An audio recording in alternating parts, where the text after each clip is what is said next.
Χριστέ μου, Χριστέ μου, Χριστέ μου. Και δεν είμαι καν φρίσκος,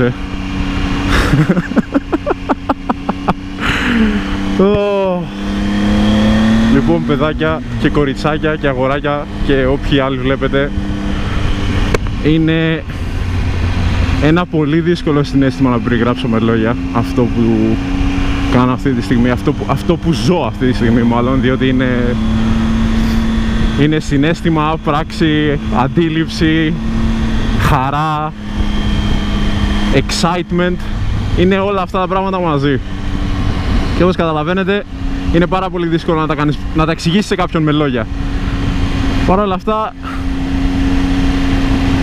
μπορούμε να προσπαθήσουμε. Θα το εξέφραζα ως απόλυτη ελευθερία, θα το εξέφραζα ως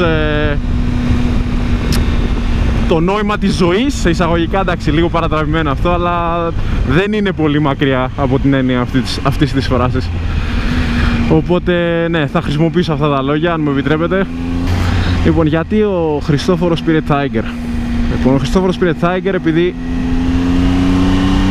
το Tiger ήταν το όνειρό του, ο έρωτάς του, αυτό που ήθελε πάντα να έχει. Τη θεωρώ ότι πιο όμορφη μηχανή στην κατηγορία της, by far. Τη θεωρώ καταπληκτική στο κύλημα, το τρόπος που κρατιέται μάλλον, συγγνώμη, πάνω στον δρόμο, που στρίβει τα λοιπά. Έχω οδηγήσει Africa Twin, έχω οδηγήσει Varadero, έχω οδηγήσει Transalp. Δεν μπορώ να το συγκρίνω με αυτές τις μοτοσυκλέτες, είναι τουλάχιστον 2-3 level καλύτερο αυτό το μηχανάκι από αυτές τις μηχανές που μόλις ανέφερα. Δεν το συγκρίνω, δεν ξέρω τι έχουν κάνει στη Triumph, δεν ξέρω τι μηχανικούς έχουν φέρει, δεν ξέρω τι επιστήμες, τι research έχουν κάνει. Μαλακάδες εδώ. Αλλά τα καταφέρανε και αυτό πρέπει να τους βγάλεις στο καπέλο, είτε σ' αρέσει είτε δεν σ' αρέσει σαν εταιρεία. Λοιπόν, το χρώμα το συγκεκριμένο μ' άρεσε πολύ παραπάνω από το άσπρο, να τα και τα δύο μαζί να τα δείτε. Θεωρώ το άσπρο λίγο, πώς να το πω, πολύ αθώο να το πω. Αυτό είναι πολύ πιο military, πολύ πιο aggressive, πολύ πιο stealth. Και μ' άρεσε πολύ παραπάνω εμένα προσωπικά όταν τα είδα σε φωτογραφίες δίπλα-δίπλα κτλ. Οπότε πήγαμε αυτή την επιλογή στο τέλος. Αυτά για το Tiger.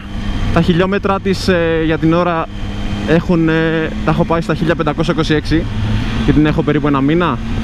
Στα 1600 που λογικά θα τα φτάσουμε σήμερα, στα 1600 γίνεται το official break-in, τελειώνει το break-in, το σπάσιμο της μοτόρας, της μοτοσυκλέτας, που σημαίνει ότι το σπάσιμο ουσιαστικά είναι άμα δεν πρέπει να την περάσεις πάνω από ένα συγκεκριμένο RPM, δηλαδή όπως βλέπετε εδώ, ως τώρα μπορώ να την πάρω στα 8000, δεν μπορώ να περάσω στα 8000, ως τα 1600 χιλιόμετρα, μετά μπορώ να κάνω ό,τι θέλω.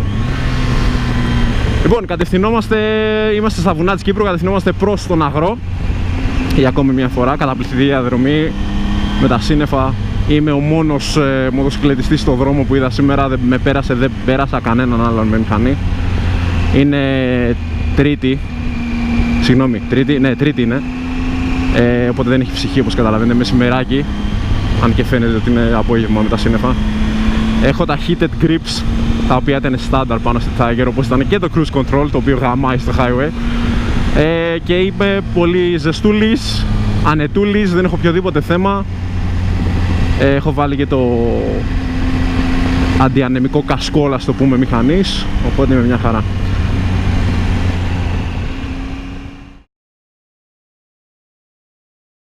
Ωραίος ο αγρός και ωραία η μπριζόλα που μόλις έφαγα. Και τώρα θα κατευθυνθούμε προς το Τρόδος, προς τα πιο ψηλά βουνοκόρφια, προς τις πιο ψηλές βουνοκορφές, για να σας δείξω κάτι ωραία πλανάκια από εκεί πιο ψηλά.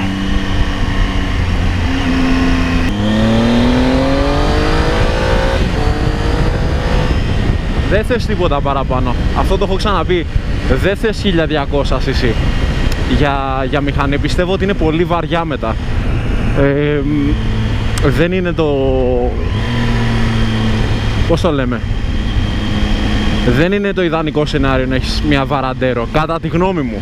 Τώρα, αν σας αρέσει η Βαραντέρο, αγνοείτε ό,τι λέω και παίρνετε αυτό που θέλετε. Απλά για μένα μια GS 1200, μια Βαραντέρο κτλ. Είναι πολύ βαριά μηχανή. Γενικά, κατά με, και έχω κάνει road trip στην Ελλάδα 1200 χιλιόμετρα με Βαραντέρο, με βαλίτσες και δεύτερο άτομο πάνω, δεν ήταν το πιο ιδανικό πράγμα. Οπότε εγώ θα έπαιρνα κάτι σε τέτοιο στυλ. Ως τα 800 cc θεωρώ ότι είναι μια χαρά δύναμη, ιδιαίτερα και καινούρια μοντέλα κτλ. Ας πούμε μια GS 850 αντί μια 1250 θεωρώ ότι είναι ideal. Τώρα εντάξει, να μου πεις, οι heavyweight μηχανές υπάρχουν για κάποιο λόγο. Φαντάζομαι είναι και πιο άνετες για highway κτλ. Το κατανοώ αυτό. Και για τον αέρα μας χτυπάει αέρας δεν πολύ κουνιέται όσο κουνιέται μια 800-800. Το κατανοώ και είναι πολύ, πολύ valid λόγος για να την αγοράσεις. Αλλά για μένα η μηχανή ήταν φτιαγμένη, η ιδέα μάλλον της μηχανής είναι για τέτοιους δρόμους. Δεν είναι για highway. Το highway εγώ προσωπικά το βαριέμαι. Εντάξει, είναι φορές που δεν μπορείς να το αποφύγεις, ρε παιδί μου. Αν θες να πας σπίτι σου από την Πάφο ή αν είσαι ξέρω Ελλάδα και είσαι Καλάβρητα και πέρα πας Αθήνα, ναι, δεν μπορείς να το αποφύγεις. Πας από εθνική οδό κτλ. Λογικότατο. Αλλά δεν πρόκειται να είναι όσο φαν, όσο απολαυστικό είναι κάτι τέτοιο. Ούτε σε 200 χρόνια δεν έγινε αυτό το πράγμα. Οπότε διαλέγεις και παίρνεις. Είναι προσωπική μου άποψη πάντα, έτσι. Σέβομαι τις απόψεις των άλλων, τις ακούω κτλ. Ακούγομαι πολύ politically correct, αλλά τέλος πάντων. Κουβέντα γίνεται. Είναι λίγο επικίνδυνη η δρομή εδώ, δεν από ψέματα. Αλλά έχω δει και πολύ χειρότερα στην Κύπρο. Τουλάχιστον είναι καθαρή δρόμη, δεν έχουν χώματα πάνω κτλ. Οπότε είμαστε ok, δεν υπάρχει θέμα. Εδώ η γιαγιά που πάει, όπου και να πάει, αύριο θα φτάσει. Ανεβαίνουμε εδώ. Οι αναρτήσεις δεν υπάρχει. Το WP Suspension είναι καταπληκτικό. Πρόσεχε, παππού. Είναι που φοβερές οι αναρτήσεις, όπως είπα, είναι fully adjustable μπρος και πίσω, WP. Brembo brakes, καταπληκτικά, ABS εννοείται. Ο κινητήρας είναι τρικύλινδρος, 800-790 κάτι νομίζω. Και το κράτημά του πάνω στο δρόμο είναι δεύτερο σε κανέναν. Είναι πρώτο, κατά τη γνώμη μου, διαλύει τα πάντα. Διαλύει Αφρικα, διαλύει όσα έχω οδηγήσει. Εντάξει, όχι τα πάντα, δεν έχω οδηγήσει ας πούμε KTM Super Adventure και δεν έχω οδηγήσει Tracer 900, αλλά δεν μ' αρέσανε οπτικά. Ειδικά το Tracer οπτικά δεν μ' αρέσει. Είναι σαν ένα πιο ψηλό naked bike. Ουσιαστικά αυτό είναι, το MT-09 σε adventure bike και δεν με τραβάει εμένα προσωπικά αυτό το πράγμα. Και έκατσα πάνω γενικά η σέλα και στην Αφρικα και στο Tracer είναι πάρα πολύ σκληρή. Και δεν μ' αρέσουν οι σκληρές σέλες, εμένα μ' αρέσει να σε αγκαλιάζει η σέλα και να μην σε κάνει να νιώθεις ότι κάθεσαι πάνω σε ένα τούβλο, ρε παιδί μου. Αν και μεταξύ μας και ένας φίλος που βλέπει το βίντεο, είμαι σίγουρος, έχει τη χειρότερη μηχανή που έχω κάτσει πάνω personally, την WR τη 250, η οποία είναι σαν να κάτσει κυριολεκτικά πάνω σε τούβλα. Δεν υπάρχει πιο σκατό μηχανή όσον αφορά εργονομία. Αλλά εντάξει, την απολαμβάνει η μαγιά του, δικιά του είναι ό,τι θέλει την κάνει. Αλλά φίλε, εγώ με WR θα την πέταγα, θα την πουλούσα την πρώτη εβδομάδα, ας πούμε. Αν είχα κάνει το λάθος να την αγοράσω. Ξανά, personal opinions είναι όλα αυτά, έτσι. Μην τρελαίνεστε όσοι έχετε WR και Αφρικα κτλ. Χάρη Ιωαννίδη, σε σένα μιλάω. Είναι ο κάθε άνθρωπος στα γούστα του. Αυτό είναι το βασικό, παιδιά. Μόλις έχουμε μπει στην Κυπερούντα, κάτι που αξίζει να σημειωθεί στην Κυπερούντα, κατά τη γνώμη μου έχει την πιο όμορφη εκκλησία παύλα μοναστήρι στην Κύπρο που έχω δει εγώ προσωπικά και τη βλέπετε, και το βλέπετε μάλλον μπροστά σας αυτή τη στιγμή. Να το. Αυτό το πέτρινο μοναστήρι για μένα είναι το πιο όμορφο. Και αυτό έρχεται από έναν άνθρωπο που ξαναλέω δεν είναι θρήσκος καθόλου, αλλά σαν ομορφιά ρε παιδί μου στην κορυφή του λόφου για μένα είναι πανέμορφο. Δεν έχω τώρα χρόνο δυστυχώς να κάτσω να σας το δείξω, αλλά θα περάσουμε από κάτω να το δείτε. Δεν θα κατεβώ όμως γιατί σε κάνα μισά ώρα αρχίζει να σκοτεινιάζει και θέλω να σας αφήσω πιο κάτω στο Τρόδος. Έχει ένα ωραίο σημείο που θέλω να σταματήσω εκεί να βγάλουμε λίγο τα πλάνα μας. για να σας αφήσω εκεί, αλλά αυτό το μοναστήρι είναι καταπληκτικό, παιδιά. Φοβερό. Όποιος το ξέρει, το όνομά του κτλ., αφήστε το από κάτω να το δουν και άλλοι. Φοβερό μοναστήρι. Δεν έχω μπει μέσα ποτέ, αλλά είναι όμορφο. Αυτό και το Σταυροβούνι είναι από τα πιο όμορφα που έχω δει εγώ. Δες εδώ, μαλάκι. Να κάνεις εδώ γάμο, ας πούμε, κτλ., αν γίνεται, δεν ξέρω αν είναι. Ως φωτογράφος μιλάω τώρα, να φωτογραφίσω εδώ έναν γάμο, ας πούμε, θα το ήθελα πάρα πολύ, αν γίνεται, που λογικά δεν θα γίνεται. Να βλέπεις, δεν θα γίνεται επειδή είναι μοναστήρι λογικά και όχι εκκλησία. Αλλά εντάξει, το είδατε, ελπίζω να σας άρεσε και προχωράμε παρακάτω.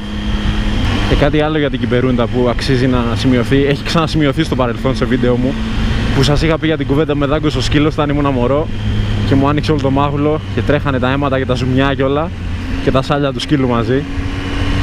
Ήταν στην Κυπερούντα αυτό που έγινε. Βασικά ήταν στα Πλατάνια και πήγαμε στο νοσοκομείο εδώ στην Κυπερούντα που είναι εδώ πιο κάτω. Το οποίο νοσοκομείο είπε ότι δεν μπορούν να με ράψουν διότι είναι δάγκωμα σκύλου και το δάγκωμα σκύλου δεν ράβεται. Οπότε είμαι σε μια τραγελαφική φάση πανικού και σοκ και όλα αυτά. Και τελικά πήγαμε στη Λευκοσία με το μάγουλο στο χέρι και το ράβησαν εκεί. Κάπου εδώ πιο κάτω είναι το κέντρο υγείας της Κυπερούντας. Εδώ είσαι. Αυτό το Silent Hill looking τέτοιο νοσοκομείο. Εδώ ήταν η κουβέντα, φίλε. Δεν ξανάρχομαι εδώ, το πόδι μου να είναι σπασμένο, θα περπατήσω στη Λευκοσία. Γαμώ το κέντρο υγείας σας, γαμώ. Λοιπόν, εδώ είναι πολύ ωραίο. Δεν ξέρω τι είναι, το έχω βάλει και φωτογραφία αυτό. Αυτό δεν ξέρω αν είναι abandoned φάση εργοστάσιο, σπίτι, δεν έχω ιδέα τι είναι. Πάντως είναι πανέμορφο και είναι καταπληκτικό. Το location του κτλ. Είναι πολύ ωραίο. Αναρωτιέμαι αν είναι για πούλημα. Όχι ότι έχω τα λεφτά να τα αγοράσω, αλλά αναρωτιέμαι. Δηλαδή, θα μπορούσε κάποιος να το αγοράσει και να το κάνει πώς θα λέμε, μια ανακαίνιση και να ζήσει μέσα. Γιατί δεν θα με χάλαγε καθόλου αυτό αν είχα τα λεφτά.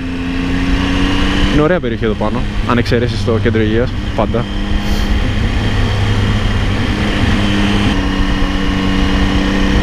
Το Ρόδος, φίλε, τέτοια εποχή όμως είναι όνειρο.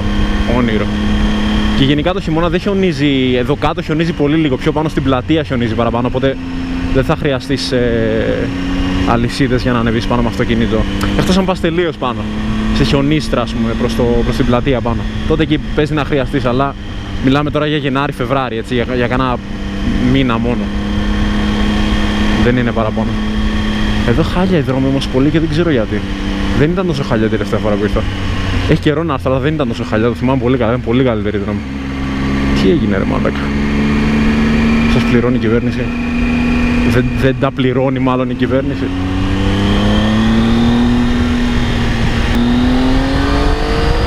Oh yeah! Αυτά είναι ρε μαλάκα, αυτά είναι. Αυτά είναι, παιδιά. Ξεχάστε τα προβλήματά σας, ξεχάστε τα πάντα, δεν υπάρχει τίποτα άλλο. Αυτό μόνο μετράει. Είπα, όποιος έχει βρει, το έχω πει στο παρελθόν, όποιος έχει βρει τον τρόπο, ρε παιδί μου, να ζει τη ζωή του όπως πραγματικά γουστάρει και να το διασκεδάσει με την ψυχή του χωρίς να γίνεται η κουβέντα εις βάρος των άλλων, αυτός ο άνθρωπος για μένα έχει βρει το νόημα της ζωής. Αυτό το έχω πει παλιά και το ξαναλέω. Είναι ένα από τα δυνατά μου, πιστεύω, όσον αφορά τη ζωή γενικότερα. Και αυτό το πράγμα είναι, πώς το λέμε, απλή απόλαυση. Δεν είναι κάτι άλλο. Εντάξει, έχει τους κινδύνους της φυσικά, αλλά για μένα προσωπικά τέτοιοι δρόμοι είναι απόλαυση. Τώρα ο δρόμος κάθε αυτό θα πρέπει να είναι λίγο καλύτερος, αλλά δεν μας απασχολεί πολύ, διότι το αντέχουμε για την ώρα. Δεν πολύ βασανιέμαι.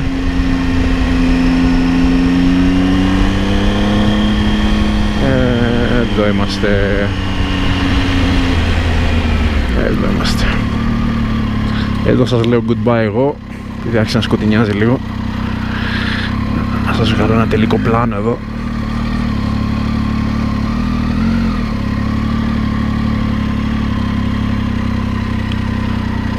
Εδώ είσαι.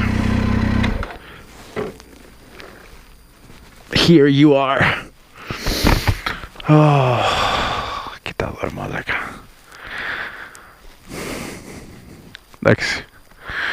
Αυτά, παιδιά, δεν νομίζω να υπάρχει κάποιο θέμα που πρέπει να συζητήσουμε περαιτέρω. Νομίζω τα έχουμε πει όλα και τα έχουμε δει όλα. Απολαύστε. Ευχαριστώ πάρα πολύ για το βίντεο και θα τα πούμε στο επόμενο. Φιλάκια ρουφιχτά.